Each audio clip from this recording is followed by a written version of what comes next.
Right. This is Coach Carson. I'm on the One Rental at a Time show today, and I'm going to ask some questions of Michael because he just got back from the event, the second annual One Rental at a Time event. And Michael, I have questions. I wasn't able to be there this year, and I thought I got to pick your brain and see how this thing went. Well, first and foremost, you were asked about at least a dozen times from folks. Is Coach Carson the surprise guest keynote speaker? So you were missed. You were thought of. Everybody loved your first presentation. I let them know that unfortunately you had just completed your event, and it just the timing didn't work out this year. So the audience loves you, Thank and you. they were thinking of you. But yes, it is an annual event. I have already committed to year 3. Same weekend, President's Day weekend. So I take it 1 year at a time, and at this point, Yeah. year 3 is on the books already. One rental at a time, one year at a time, one event at a time. I see a theme coming here. One day at a time. Exactly. So I saw who the special guest was, though. I mean, you definitely like 10-upped anything I could do there. You had No. Graham Stephan come in there. That was pretty cool. Yeah, Graham Stephan, obviously an amazing individual. Not an easy get for folks that don't know. Graham typically takes off this time and unplugs and goes on a vacation with his now wife. And fortuitously, timing worked out where the plans to go to Japan or Costa Rica or whatnot just didn't materialize. And this has been a long time coming. I first reached out to Graham 6 months ago and basically said, "Hey, Zuber, if I'm in town, I got you." But he was very clear. He's like, "I expect it to be like a 5% chance."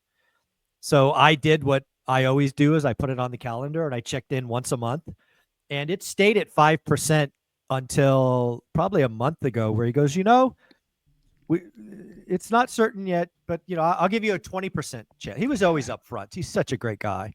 And lo and behold, Tuesday. So the event Saturday and Sunday. Tuesday of the week, he goes, "Michael, I don't know what happened, but our last opportunity to get away just fell through. So I will be in town Saturday. I will do your event."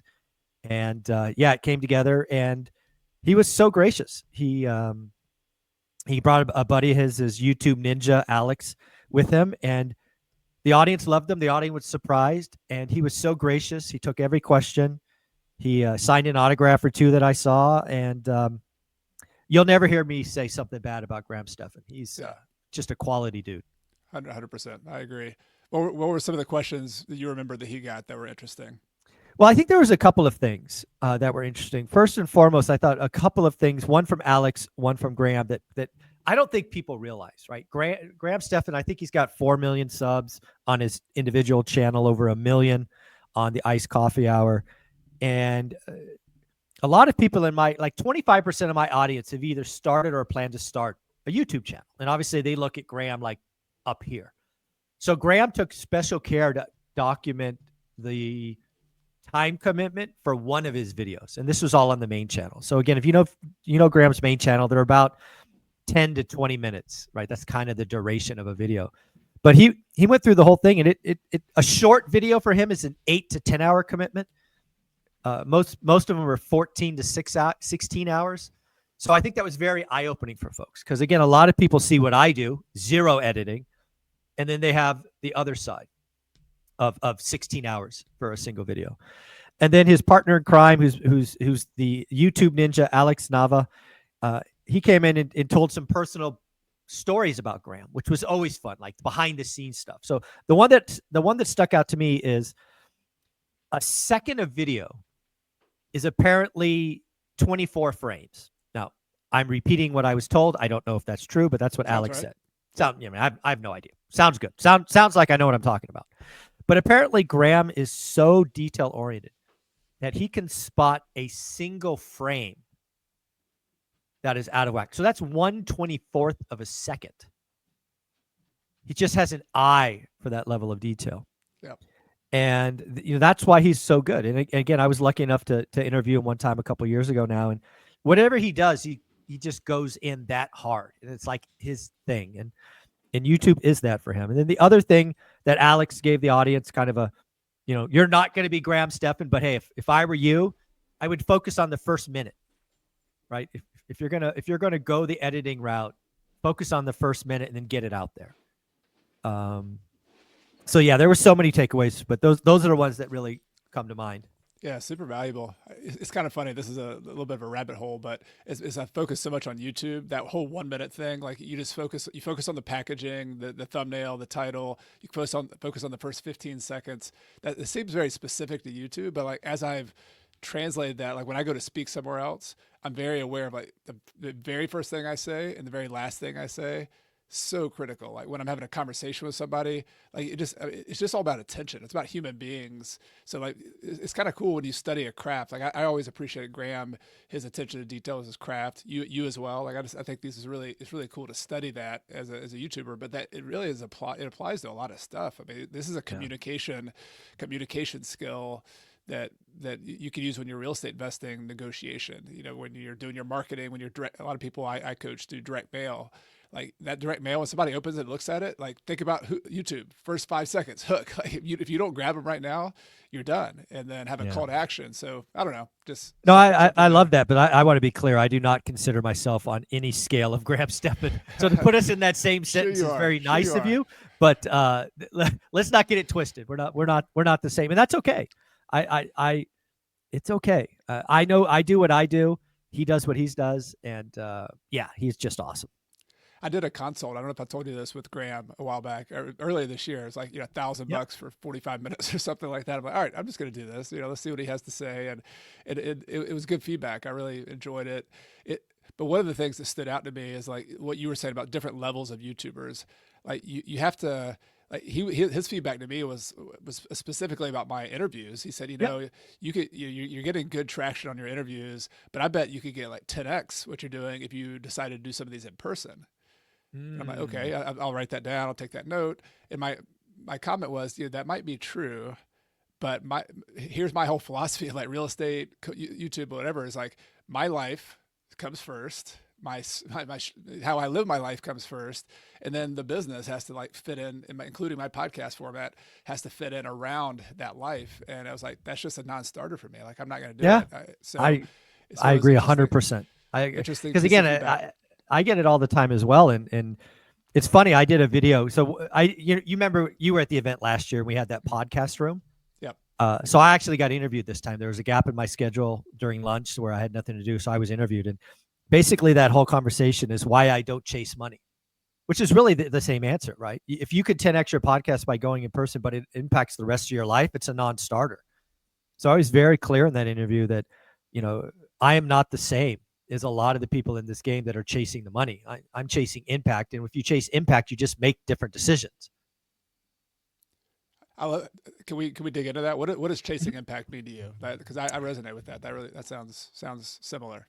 Yeah. So chasing impact means that you aren't doing all of these extra things to get eyeballs and going viral has no interest to me, but it does mean that I need to take care of the people that are close to me, right? I have an avatar, likely full-time employees, looking to start or grow their real estate community. So that's where I focus. I don't need to focus on going out the second or third order to get 1 million views on a video. That would like if I think viral for me is anything north of 10,000, for example. If it stays below 10,000 views on a single video, that's my community. If for whatever reason one of these videos pops off at 25 or 35 or 40,000, which happens occasionally, it means I went to that second order. And those people probably aren't my community, right? They're people that want to crash, or the people that hate this or hate that. So it's just it's about always being focused on the community. I don't make decisions on money. I I had so many people come through. Thanks, for Brian Davila and Brian Lebo and all these other Joe D, all these people that came through, and all of them are like, dude, why don't you do this, do that, do this, do that, like marketing and this, and sell a $5,000 program. I'm like, guys, not this shit again. I am not interested in any of that. I want to make, to your point, I want to give 2 to 3 hours a day, 5 days a week, and go on with my life. I don't want to do a $10,000 program where I have to show up once a week for 2 hours. I mean, could I? Sure. Do I want to? No. I don't want to allocate any more time than I'm already doing. So it's pretty wild. So, some people still wig out. They're like, Zuber, why aren't you monetizing this more? I'm like, guys, it's not about the money. I know it's hard for you to believe, but yeah, it's weird. It's a different mindset. I mean, this goes back to what you and I teach as well, though. With when you have autonomy over your money, then you start making decisions very Yeah. differently. And it's actually Amen. it's a hard habit to break, though. Like I still fall into it myself. Like, all right, well, I could do that because I want to compete. You know, it's kind of the old sports person in Oh me. Like, yeah. well, that person's doing that. Well, I'm sure I could do that as well. But like asking the question, like you're saying, like, why would I do that? Like, does that resonate with my purpose, and being very clear on like, why am I doing a YouTube channel? Why am I teaching this? Why am I doing real estate investing? Like if you're not clear on that in the first place, I mean, you could have any business model you want. There's tons and tons of ways to do it. But if Yeah. you aren't clear on working it backwards and saying life first, values first, what I want to live my life like first, and then let's build a business model real estate wise, YouTube, whatever, it's got to be Yeah. you make a decision first. And it's really weird because again, I can go back to video number 1 on my channel, which is 15,000 videos ago, sitting on my couch in one of our homes, and I basically said, the game I'm playing is to create something that outlives my physical body by 50 years. If I chased money, I wouldn't be able to do that. I would make fundamentally different decisions. They'd like to be short-sighted. They likely would have no momentum. They'd be a point in time, and it would go against my North Star, which has not changed in 7 years. We've been doing this since 2018. You're onto My something. North Star hasn't changed. When you stick with that North Star for that amount of time, that's saying something. Yeah. So it hasn't changed since video number 1, 7 years ago. Almost 7 years to the date. Actually, it's a little more than 7 years. I think it might have been March. So maybe we're just shy of 7 years. Well, speaking of consistency, like what about this event do you feel like was when you have two events, you can kind of compare. Sometimes with one, you're like, okay, that might have been a one-off, but like, Yeah. was there something? Was there a feeling? Was there a thing that happened that you're like, all right, this is kind of what my events are all about, and I'm really happy that this happened. That might be the most important question because that was an area that I was nervous about. Year 1, if you don't know the story, year 1 was really a celebration of 50,000 subs, right? And it took like 2.5 years, right? We had been talking about eventually doing that for 2.5 years. So there were people that came to that event that had been along for that journey for the whole time. And the buzz, the energy, it was kind of like a family reunion. It was also the first time we had gotten together in real life. So there was a lot of electric energy. And I got to tell you, Coach, I was beyond scared that I wouldn't be able to replicate that in year 2 because it was now annual. There wasn't a big milestone we were celebrating together. So I was, on a scale of 1 to 10, I was probably an 8, concerned that electric energy would be something I couldn't capture and put in a bottle. But thankfully, it's all about the audience. It's all about the community, and they delivered even more. I would say that this year had even more electricity. This year, people were comfortable networking. They were capturing up on past relationships and making new relationships. About half the room, rough and tough, was at year 1, and half the room, this was their first time. So it was fun to see that, camaraderie and bringing on new people.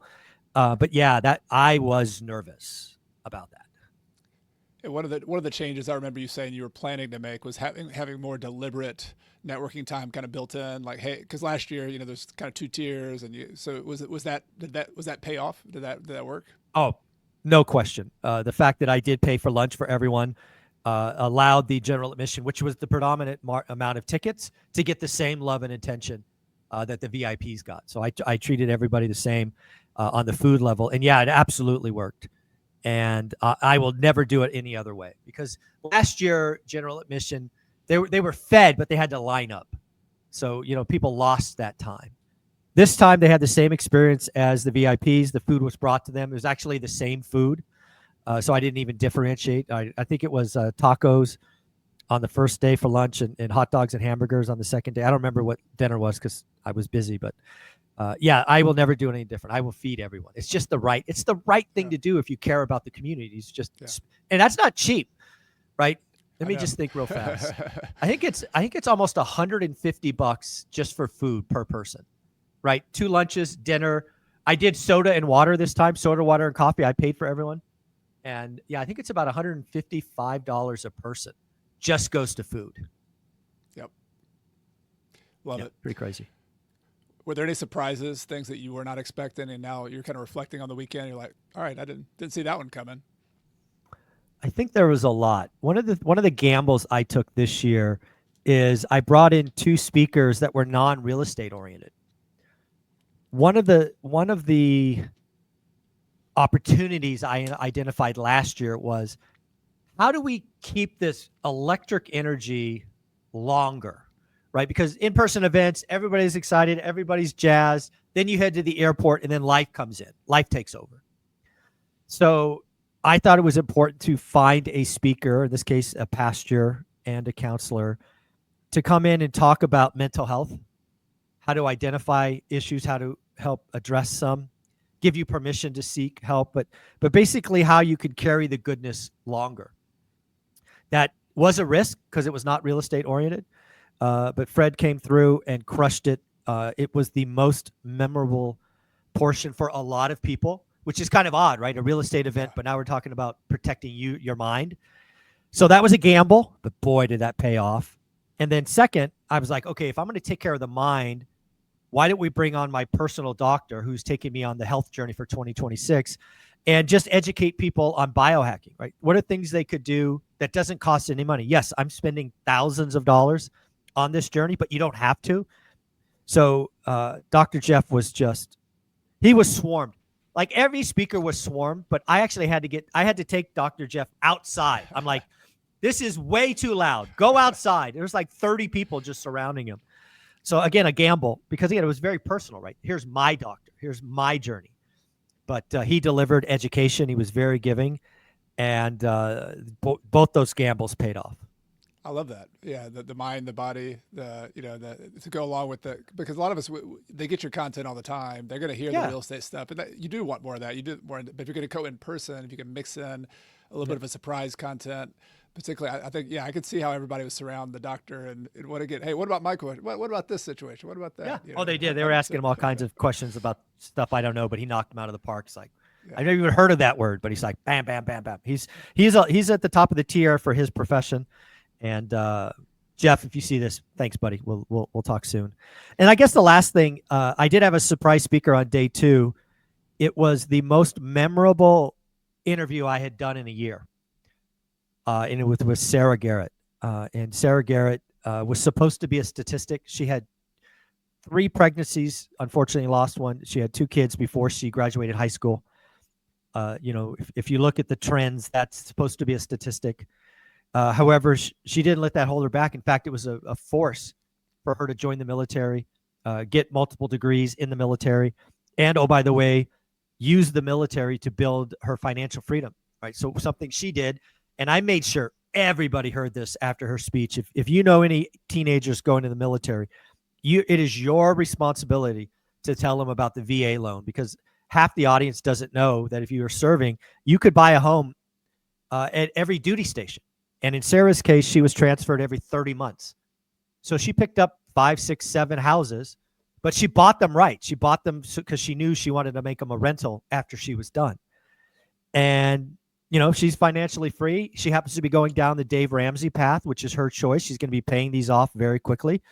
And will just be showing us how it's done. She's not a statistic. In fact, she's, I don't know what the odds are, but it's got to be less than 1% to do what she's done. Go from that situation to financial freedom, legacy. Sarah is an inspiration to all people that took what would have been an unfortunate circumstance for most people and just use it as fuel. She never gave up. She never let anybody talk down to her. She never let anybody say you're going to be a loser because of this. And Sarah, if you watch this, just keep going, girl. You got this. So inspiring. Got that on my watch later list as well. So I have to watch that interview. Yeah, it was good. Well, congrats on the weekend. I mean, I just think that's amazing. I wanted to dig in and just learn a little bit more. I know people who were there are going to want to kind of recap on that. Those who weren't there are going to a little bit of FOMO so they can actually get their ticket next time since it's happening again.